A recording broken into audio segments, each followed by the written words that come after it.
فرماتے ہیں صحابہ نہ بات کر رہے تھے، اور بات یہ کر رہے تھے کہ یار لوگوں کو گناہوں سے کیسے روکا جائے، لوگوں کو گناہوں سے گفتگو صحابہ یہ کر رہے تھے۔ عبداللہ ابن عمر کہتے ہیں بیٹھے تھے اور یہ گفتگو کر رہے تھے کہ گناہوں سے پلاننگ یہ ہوتی تھی، ان کی جو محفلیں ہوتی تھی نا بیٹھ کے، وہ خوش گپیاں نہیں ہوتی تھی بلکہ وہ تبلیغ کی، جد و جہد کی، لوگوں کو برائی سے منع کرنے کے لیے بیٹھتے تھے، اس پر منصوبہ بندی کرتے تھے، پلان کرتے تھے، آگے ترتیب دیتے تھے۔ گفتگو ہو رہی تھی تو اب آپس میں بات ہونے لگی کہ کون سا گناہ زیادہ برا ہے جس پر سب سے پہلے کام کیا جائے۔ تو دور ایک صحابی بیٹھے تھے، ان کا نام تھا عبداللہ ابن عمر، ایک عبداللہ بن عمر ہے اور ایک عبداللہ ابن عمر ہے۔ حضرت عبداللہ ابن عمر دور بیٹھے تھے، بڑے سمجھدار سیانے باریک بین آدمی تھے۔ تو حضرت عمر فاروق اپنے بیٹے سے کہنے لگے جا عبداللہ ابن عمر سے پوچھ کے آ کہ سب سے سخت گناہ کون سا ہے۔ توجہ ہے میرے بھائیوں، ادھر دیکھیے گا میری جانب، پوچھ کے آ کہ سخت گناہ کون سا ہے۔ عبداللہ بن عمر رضی اللہ تعالیٰ عنہ کی خدمت میں جب عبداللہ ابن عمر گئے تو جا کے کہنے لگے کہ صحابہ پوچھتے ہیں کہ آپ نے زیادہ وقت گزارا ہے نبی رحمت صلی اللہ علیہ وسلم کے پاس، تو بتلائیے برا گناہ کون سا ہے، سب سے سخت گناہ، تاکہ سب سے پہلے اس پر پابندی لگائی جائے، اس پر محنت کی جائے۔ تو حضرت عبداللہ ابن عمر کہنے لگے صحابہ کو جا کے بتا دو کہ سب سے برا گناہ شراب پینا ہے، سب سے برا گناہ، اور یہ ام الخبائث ہے، برائیوں کی جڑ ہے، گناہوں کی ماں ہے، یہ بنیاد ہے، باقی گناہ اسی سے شروع ہوتے ہیں۔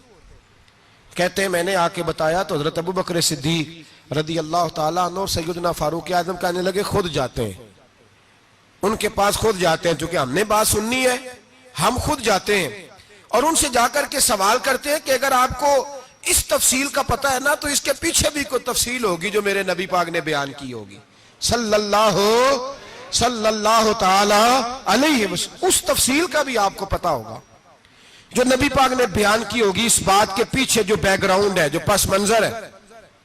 فرماتے ہیں کہ ہم اٹھے، عبداللہ ابن عمر کے پاس گئے، ان سے جا کے پوچھا کہ جناب آپ نے یہ تو فرمایا ہے شراب ام الخبائث ہے، تو اس کے پیچھے پس منظر کیا ہے؟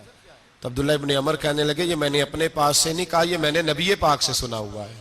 حضور سید عالم صلی اللہ علیہ وسلم بیٹھے تھے تو حضور نے فرمایا شراب، یہ نشہ، یہ برائیوں کی ماں ہے۔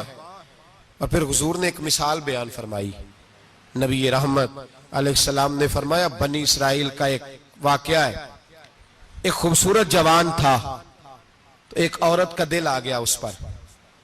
یہ یاد رکھ لیں، ہم لڑکوں کو منع کرتے رہتے ہیں لیکن ہمیں گھر کی بچیوں پر بھی توجہ دینی ہوگی، ہمیں ان کے فون پر بھی نگرانی کرنی ہوگی، ہمیں وہاں بھی غور کرنا ہوگا، اس لیے کہ اگر کوئی بچی گنجائش نہ دے تو میرا خیال ہے کہ لڑکا جرت کرنے کی طاقت نہیں رکھتا، تو وہاں بھی ان کی اماں سے کہے کہ پابندی لگائے، بچی کسی کا موبائل لے کر کے کہیں اس کو استعمال تو نہیں کر رہی، اس پودے پر بھی توجہ دے، درخت بننے سے پہلے اس کی بھی نگرانی کریں، یہ بھی بڑا ضروری کام ہے۔ عورت کا دل آ گیا تو نبی پاک علیہ السلام فرماتے اس نے کوئی بہانہ لگایا، کسی کو کہا کہ اس نوجوان کو بلا کے لاؤ، اس کو کہو کہ ہم نے کوئی گواہی لینی ہے تجھ سے۔ وہ نوجوان آیا، ایک کمرے میں داخل ہوا تو اگلے کمرے میں لے گئے، وہاں داخل ہوا تو اس سے اگلے کمرے میں لے گئی، وہ داخل ہوا تو اسی طرح 7 مکفل کمروں میں لے گئی۔ میرے کریم رسول میرے محبوب پاک علیہ السلام فرماتے ہیں، صحابہ کو سمجھا رہے ہیں میٹھے لب و لہجے میں، فرماتے ہیں جب سب سے پچھلے کمرے میں لے گئی تو ایک لڑکا بندھا ہوا تھا وہاں رسیوں سے، شراب کا پیالہ پڑا ہوا تھا، اور بی بی کہنے لگی کوئی گواہی شواہی نہیں لینی، تجھے اس لیے بلایا ہے کہ تیرے اوپر دل آ گیا ہے، اب میرے ساتھ منہ کالا کر۔ تو وہ جوان کہنے لگا نہیں، میں نے اپنے نفس کو پاک رکھا ہوا ہے، میری نظر بھی پاک ہے، دل بھی پاک ہے، اور اس کی برکت یہ ہے کہ رب نے میری روح کو بھی پاک رکھا ہوا ہے، تو میں یہ حرکت نہیں کر سکتا۔ پاک لوگ پلید کاموں کی جانب توجہ نہیں کرتے، میں یہ حرکت نہیں کر سکتا۔ اقبال نے اپنے بیٹے کو دعا دی تھی، اس نے کہا تھا حیا باقی نہیں ہے زمانے کی آنکھ میں، خدا کرے کہ رہے تیری جوانی بے داغ، خدا کرے کہ رہے تیری جوانی بے داغ۔ کہا میرے ساتھ منہ کالا کر، اس نے کہا میں نہیں کرتا۔ کہنے لگی چل پھر اس کو قتل کر، اس کو میں نے باندھا ہوا۔ اس نے کہا میں قتل کیوں کروں، میری کیا دشمنی ہے؟ کہا پھر شراب پیو؟ کہا میں شراب بھی نہیں پیتا۔